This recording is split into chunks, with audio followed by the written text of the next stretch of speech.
শনি ৰাশিৰ পৰিৱৰ্তন তিনি ৰাশিৰ জাতক জাতিকাৰ জীৱনলৈ আহিব কঠিন সময়। সাৱধান নহলে হ'ব মহা বিপদ। নমস্কাৰ প্ৰিয় দৰ্শক, পুনৰ স্বাগতম জনাইছো আমাৰ চেনেলটোলৈ। এতিয়ালৈ যদি আমাৰ চেনেলটো সাবস্ক্ৰাইব কৰা নাই তেনেহলে চেনেলটো সাবস্ক্ৰাইব কৰি ভিডিঅ'টোত এটা লাইক কৰি দিবলৈ নাপাহৰিব। তেনে বলক দেৰি নকৰি প্ৰতিবেদনটো আৰম্ভ কৰোঁ। বৈদিক জ্যোতিষৰ মতে শনিৰ পৰশচাত গতিৰ প্ৰভাৱ 12টা ৰাশিৰ ওপৰত ইতিবাচক আৰু নেতিবাচক দুয়োটাই পৰে। এই প্ৰতিবেদনৰ পৰা জানিলো যে শনিগ্ৰহ ৰাশি পৰিৱৰ্তন হলে কোন তিনিটা ৰাশিৰ আটাইতকৈ সাৱধান হ'ব লাগে। শনিৰ ধৈৰ্য আৰু কৰ্মৰ প্ৰতীক বুলি গণ্য কৰা হয়।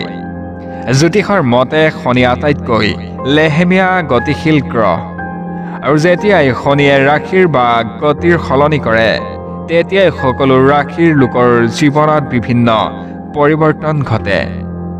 শনিয়ে কেৱল নিজৰ ৰাশি সলনি কৰাই নহয়, কিছুমান নিৰ্দিষ্ট সময়ত পশ্চাৎ গতিও কৰে। এইবাৰ শনি গ্ৰহ 13 জুলাই 2025 দেওবাৰে পুৱা 9:06 ৰাশিৰ পৰিৱৰ্তন কৰিব। অযোধ্যাৰ জ্যোতিষী কল্কিৰামে কয় যে শনি 138 দিন পশ্চাৎ পদ অৱস্থানত থাকিব। 28 নৱেম্বৰ শুকুৰবাৰে পুৱা 9:20 পুনৰ মাৰ্গী অৰ্থাৎ পোন পথত গতি কৰিবলৈ আৰম্ভ কৰিব। এই সময়ছোৱাত তিনিটা ৰাশিৰ জাতক জাতিকাৰ বাবে সময় কঠিন হ'ব পাৰে, আৰু আৰ্থিক, আৱেগিক আৰু সম্পৰ্কীয়ভাৱে সাৱধান হোৱাটো প্ৰয়োজন। এবাৰ জনাব ওলাইছো কৰ্কট ৰাশি। শনি ৰাশিৰ পৰিৱৰ্তনৰ সময়ছোৱাত কৰ্কট ৰাশিৰ বাবে যথেষ্ট মানসিক চাপৰ সৃষ্টি কৰিব। আৰ্থিক লোকচানো হ'ব পাৰে, আৰু গতিকে বিনিয়োগত সাৱধান হওক। স্বাস্থ্যৰ ক্ষেত্ৰতো সাৱধান হোৱাটো জৰুৰী। কৰ্মচাৰীসকলে নিজৰ কামত মনোনিৱেশ কৰি থাকক। ভুল কৰিলে ডাঙৰ লোকচানৰ সৃষ্টি হ'ব পাৰে, আৰু ব্যৱসায়ীসকলে লোকচানৰ আশংকা, পৰিয়ালত অশান্তি বা ভুল বুজাবুজি হ'ব পাৰে। এবাৰ জনাব ওলাইছো বৃশ্চিক ৰাশি। শনি ৰাশিৰ পৰিৱৰ্তনৰ বাবে বৃশ্চিক ৰাশিৰ লোকৰ বাবে যথেষ্ট মানসিক চাপৰ সৃষ্টি কৰিব পাৰে। মানসিক অস্থিৰতা বাঢ়িব, বন্ধুৰ বা সহকৰ্মীৰ লগত মতানৈক্যও হ'ব পাৰে।